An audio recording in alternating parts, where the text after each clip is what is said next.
अरे रामू भाई, उसका सपना है, पूरा कर लेने दीजिए। मैं तो चाहता हूँ कि गांव के हर घर की बहुएं पढ़ाई लिखाई करें और अपने सपने को पूरा करें।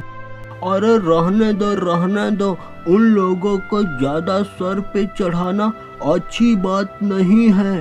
ज़्यादा पढ़ लिख लेंगी तो कल को हमें ही घर से बाहर निकाल देंगे।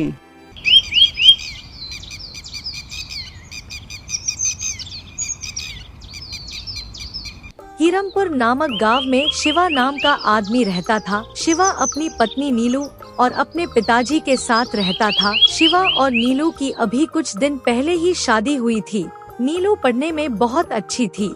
उसका आगे पढ़ाई करने का बहुत मन था, लेकिन अभी वह घर में नई नई आई थी। वह सभी लोगों को अच्छे से जानती भी नहीं थी, इसलिए वह बहुत डर रही थी। एक दिन शाम को शिवा जब काम पर से घर आया,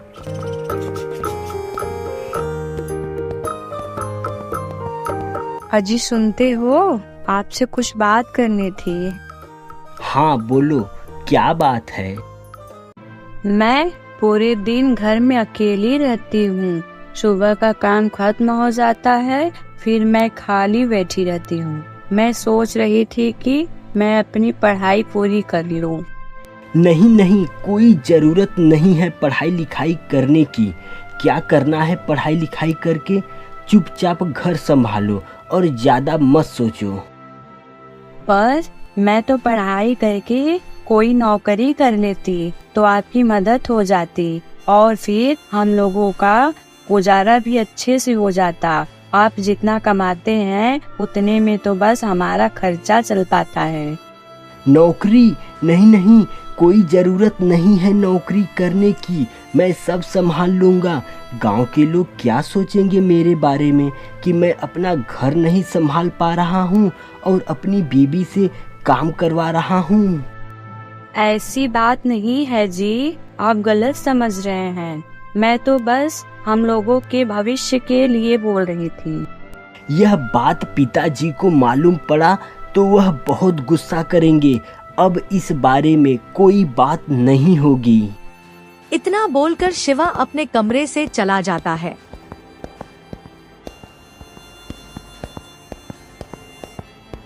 शिवा की बात सुनकर नीलू उदास हो जाती है।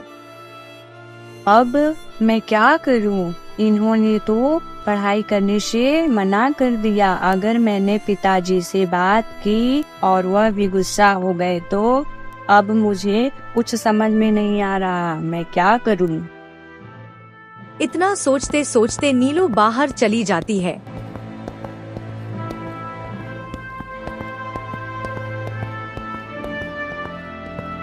नीलू पूरी रात सो नहीं पाती। उसको उसी बात की चिंता थी कि अब उसकी पढ़ाई पूरी नहीं हो पाएगी और उसका नौकरी करने का सपना अधूरा ही रह जाएगा।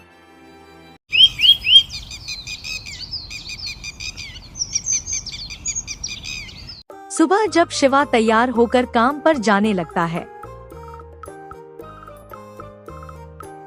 मैं काम पर जा रहा हूँ, अपना ख्याल रखना। आप एक बार फिर से सोच लीजिए ना। मैं पढ़ाई करना चाहती हूँ, मेरा सपना है नौकरी करने का। मुझे कुछ नहीं सोचना है इस बारे में। मैंने रात को ही बोल दिया था कि इस बारे में कोई बात नहीं होगी। तुम अब ज्यादा मत सोचो और घर के कामों पर ध्यान दो। इतना बोलकर शिवा काम पर चला जाता है।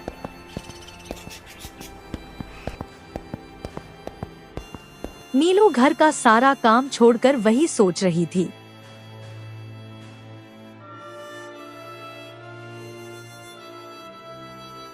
हे भगवान, मेरी किस्मत इतनी बुरी है कि मैं अपना सपना भी पूरा नहीं कर सकती। नीलू उदास बैठी थी।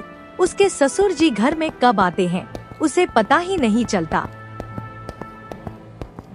क्या हुआ बेटी, बहुत उदास लग रही हो, क्या बात है? नीलू ससुर जी को सामने देखकर डर जाती है और तुरंत खड़ी हो जाती है। आप कब आए पिताजी? नहीं नहीं, ऐसी कोई बात नहीं है, बस थोड़ी घर की याद आ रही थी। देखो बेटी, मैं तुम्हारे पिताजी जैसा हूँ। अगर तुमको कोई समस्या है तो तुम मुझे बता सकती हो। अपने ससुर जी की बातें सुनकर नीलू का डर कम हो जाता है और वह बोलती है। पिताजी, घर का काम खत्म हो जाने के बाद मैं पूरे दिन घर में अकेली बैठी रहती हूँ। मैं सोच रही हूँ कि अपनी पढ़ाई पूरी कर लूँ। यह तो बहुत अच्छी बात है। अगर तुम अपनी पढ़ाई पूरी करना चाहती हो तो कर सकती हो। नीलू इतना सुनते ही बहुत खुश हुई, मानो उसका सारा टेंशन ही खत्म हो गया। आपका बहुत बहुत धन्यवाद पिताजी। मेरा सपना है कि मैं अपनी पढ़ाई पूरी करके एक अच्छी नौकरी करूं और परिवार संभालने में उनकी मदद करूं। हाँ बेटी, तुम अपनी पढ़ाई पूरी करके नौकरी करोगी तो हमें भी गर्व होगा। मेरा सपना था कि मैं अपनी बेटी को पढ़ा लिखा कर उसके सारे सपने पूरे करूं, पर अब वो तो रही नहीं इस दुनिया में। अगर तुम पढ़ना चाहती हो तो तुम पढ़ सकती हो। आप उदास ना होइए पिताजी, मैं भी तो आपकी बेटी जैसी हूँ। मैं आपके सारे सपने पूरी करूँगी। पर क्या हुआ बेटी, पर क्या? इन्होंने तो पढ़ाई करने से मना कर दिया। ठीक है, आने दो शिवा को, मैं बात करता हूँ, तुम चिंता मत करो। फिर वहाँ से शिवा के पिताजी चले जाते हैं। नीलू उनकी बात सुनकर बहुत खुश होती है। अब उसका सारा टेंशन खत्म हो चुका था। उसको मालूम था कि उसके ससुर जी शिवा को पढ़ाई के लिए मना लेंगे। जब शाम को शिवा घर पर आता है,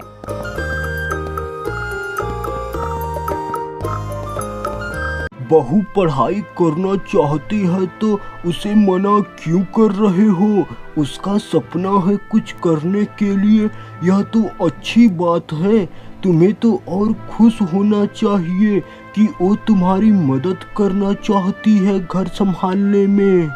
पिताजी, गांव के लोग क्या सोचेंगे मेरे बारे में कि मैं अपना घर नहीं संभाल पा रहा हूँ और अपनी बीबी से काम करवा रहा हूँ। गांव के लोग क्या बोलेंगे, इसकी वजह से तुम बहू का सपना तोड़ दोगे? ये तो गलत बात है। और हाँ, एक बात का ध्यान रखो, लोग क्या बोलते हैं इस बात का हमें कोई परवाह नहीं है। अपना काम करते रहो, सब लोग अपने आप शांत हो जाएंगे। मैं भी चाहता हूँ कि उसके सारे सपने पूरे हों, पर मैं जितना भी कमाता हूँ बस उससे घर का खर्चा ही चल पाता है। उसकी पढ़ाई का खर्च मैं कैसे उठाऊंगा? ऐसी बात है तो मेरे पास तुम्हारी माँ के गहने पड़े हैं, कल लेकर जाना। उसे बाजार में बेचकर बहू के लिए एक मोबाइल खरीद लेना जिससे वह पढ़ाई कर सके। पर पिताजी, वो तो माँ की आखिरी निशानी है। बेटा, तुम्हारी माँ भी आज जिंदा होती तो यही करती जो मैं कर रहा हूँ। तुम चिंता मत करो, सब ठीक हो जाएगा। यह बात बहू को पता नहीं चलना चाहिए।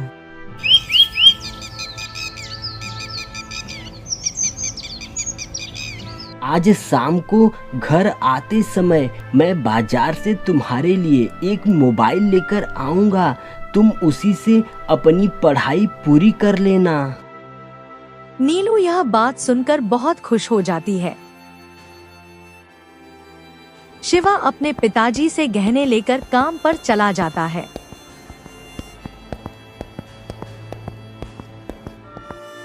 भगवान, आपका बहुत बहुत धन्यवाद। मैं मेहनत करूंगी और अपने सारे सपने पूरी करूंगी।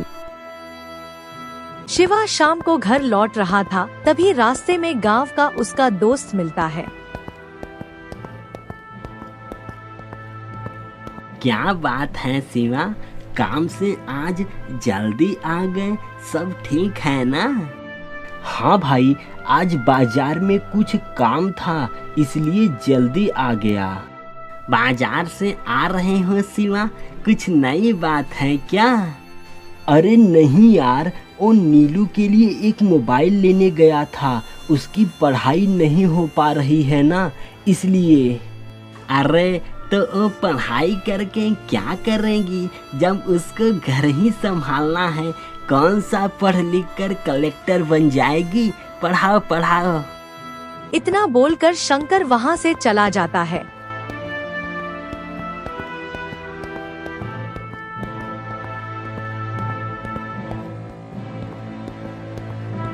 शिवा जब घर पहुँचता है, नीलू मोबाइल देखकर खुश हो जाती है, पर शिवा शंकर की बातें ही सोच रहा था। क्या हुआ जी, आप किस सोच में पड़ गए? आप इतने परेशान क्यों हो? शिवा ने नीलू को शंकर की सारी बात बताई। आप उनकी बातों पर ध्यान मत दीजिए, मैं आपसे वादा करती हूँ एक दिन वही लोग आपकी तारीफ करेंगे। तभी वहाँ पर शिवा के पिताजी भी आ जाते हैं। बेटी तुम बिल्कुल सही बोल रही हो शिवा, तुम उन लोगों की बातों पर ध्यान मत दो, वह तो खुद पूरे दिन गांव में घूमता रहता है, वह क्या बताएगा? शायद आप लोग सही बोल रहे हो।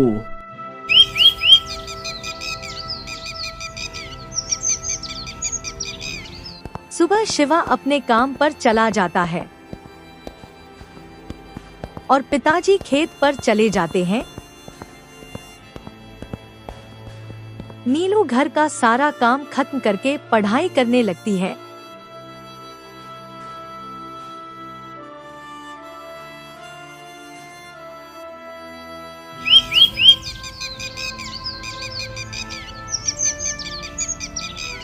ऐसे ही कई महीने बीत जाते हैं। नीलू बहुत मेहनत से पढ़ाई कर रही थी और नीलू का ग्रेजुएशन पूरा हो जाता है और वह बहुत अच्छे नंबर से पास हो गई थी। यह सुनकर पूरे घर में खुशी का माहौल था। तभी नीलू की दोस्त का कॉल आता है और वह बताती है कि एसएससी में जॉब के लिए वैकेंसी आई हुई है। क्या हुआ नीलू, क्या बोली तुम्हारी दोस्त? वह बता रही थी एसएससी में जॉब के लिए वैकेंसी आई है, उसका फॉर्म भरना पड़ेगा।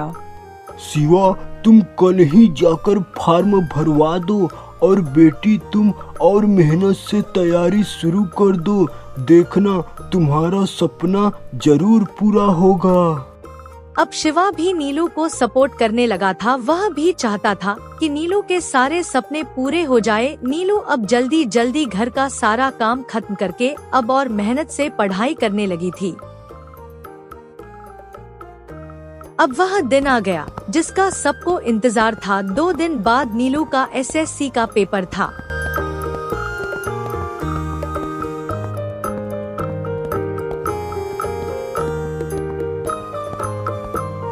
बेटी कल पेपर में आया था कि तुम्हारी परीक्षा की तारीख पक्की हो गई है। जी पिताजी, 2 दिन बाद परीक्षा है।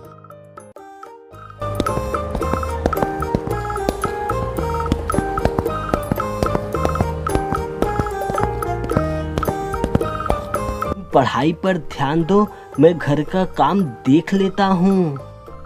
नहीं नहीं, मैं कर लूंगी, आपको करने की कोई जरूरत नहीं है। तुम बस पढ़ाई करो, तुम्हें कुछ भी करने की जरूरत नहीं है। 2 दिन बाद तुम्हारा एग्जाम है। रात हो जाती है, सभी लोग खाना खाकर सो जाते हैं और नीलू पढ़ाई कर रही थी।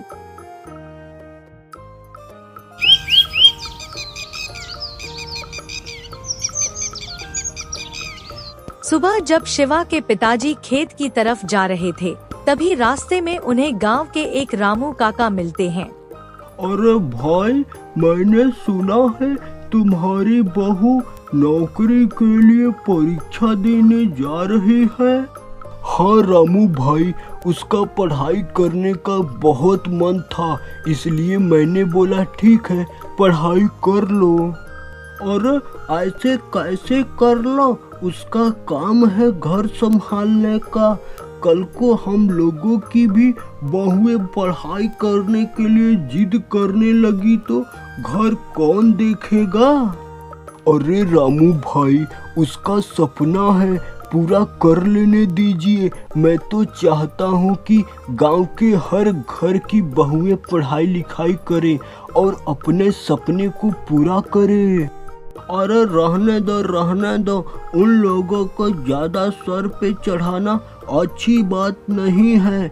ज़्यादा पढ़ लिख लेंगी तो कल को हमें ही घर से बाहर निकाल देंगे। अरे रामू भाई, उसका सपना है, पूरा कर लेने दीजिए। मैं तो चाहता हूँ कि गांव के हर घर की बहुएं पढ़ाई लिखाई करें और अपने सपने को पूरा करें। अरे रहने दो, उन लोगों को ज़्यादा सर पे चढ़ाना अच्छी बात नहीं है। ज़्यादा पढ़ लिख लेंगी तो कल को हमें ही घर से बाहर निकाल देंगे। नहीं रामू भाई, ऐसी बात नहीं है। लड़कियां पढ़ लिख कर अपना परिवार और अच्छे से संभालती हैं। यह सब मैं नहीं मानता। मैं तो अपनी बहू के सारे सपने पूरे करने में उसकी मदद करूंगा। चलो पढ़ा लो, बना लो कलेक्टर, ये तो वक्त बताएगा। इतना बोलकर रामू काका आगे बढ़ जाते हैं और शिवा के पिताजी भी खेत की ओर जाने लगते हैं और सोचते हैं, अब इन लोगों की सोच को मैं क्या बताऊं। बेटी को पढ़ाने के लिए बाहर भेज रहे हैं और जब बहू को पढ़ाने की बारी आएगी तो बोलेंगे कि घर कौन संभालेगा। अगर बहू को पढ़ा दिया तो वह बिगड़ जाएगी। यही सोचते सोचते शिवा के पिताजी खेत पर पहुंच जाते हैं। इधर नीलू अपने परीक्षा की तैयारी कर रही थी।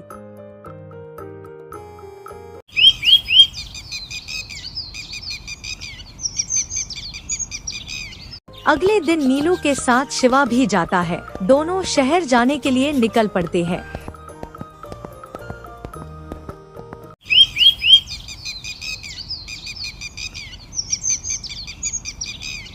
जब अगले दिन दोनों घर वापस आते हैं, बेटी तुम्हारी परीक्षा कैसी रही? हाँ पिताजी, पेपर ठीक था, सब अच्छे से हो गया। परीक्षा खत्म हो चुका था। सभी लोग अपने अपने कामों में व्यस्त हो गए और परीक्षा के परिणाम का इंतजार करने लगे। आज पूरे घर में एकदम शांति का माहौल था। नीलू कमरे में एक कुर्सी पर बैठी थी और बाकी के सभी लोग सो रहे थे। नीलू को नींद नहीं आ रही थी क्योंकि सुबह सुबह उसका रिजल्ट आने वाला था।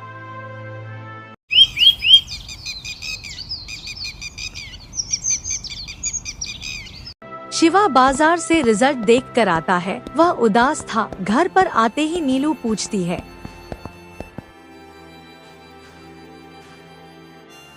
नीलू, तुम्हारा नाम उस लिस्ट में नहीं था। आप झूठ तो नहीं बोल रहे हो ना? नहीं, मैं क्यों झूठ बोलूँगा। इतना सुनते ही नीलू की आंखों में आंसू आ जाते हैं। वह उदास हो जाती है। तभी वहाँ पर शिवा के पिताजी आ जाते हैं और वह सब समझ जाते हैं। कोई बात नहीं बेटी, इस बार नहीं सिलेक्शन हुआ तो क्या हुआ, अगली बार और ज्यादा मेहनत करना। आप लोगों ने मुझ पर भरोसा किया, गांव वालों की इतनी सारी बातें सुनी, फिर भी मेरा सिलेक्शन नहीं हुआ। अरे तो क्या हुआ, अभी तो बहुत समय है, तुम चिंता मत करो। अब तुम्हारे पढ़ाई की जिम्मेदारी मेरी है।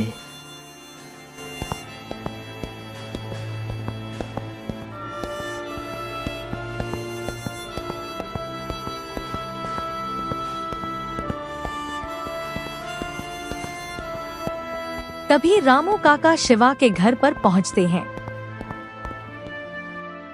अरे शिवा, मैंने सुना कि तुम्हारी बीबी की नौकरी नहीं लगी। मैंने तो पहले ही कहा था, लेकिन तुम लोगों ने मेरी एक नहीं सुनी। नौकरी करना तो लड़कों का काम है, लड़कियों का नहीं। बताओ, उसके पढ़ाई के लिए तुमने अपनी माँ के गहने तक बेच दिए। चलो, अच्छा है, अच्छा है। इतना कहकर रामू काका वहाँ से चले जाते हैं। सारी बात सुनकर नीलू के पैरों तले जमीन खिसक जाती है। वह बोलती है,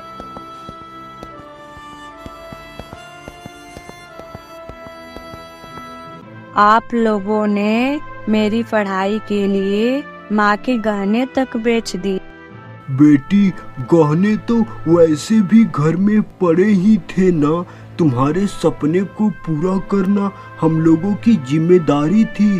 कोई बात नहीं बेटी, तुमने कोशिश तो किया ना। नहीं पिताजी, अब मैं नौकरी करके ही रहूंगी। अब मुझे अपने लिए नहीं बल्कि आप लोगों के सम्मान के लिए नौकरी करनी है।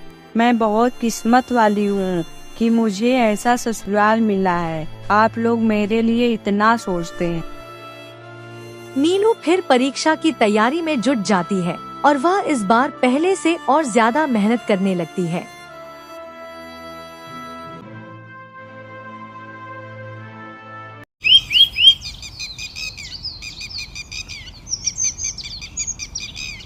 नीलू बेटी,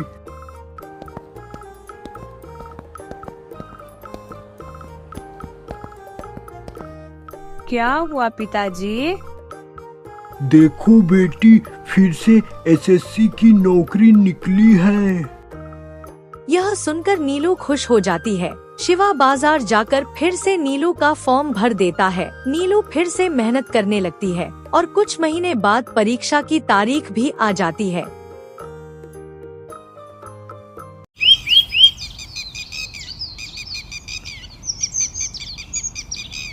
शिवा और नीलू दोनों शहर पेपर देने जाते हैं। इस बार नीलू का पेपर पहले से भी अच्छा गया था। उसको पूरा विश्वास था कि इस बार उसका सिलेक्शन पक्का हो जाएगा।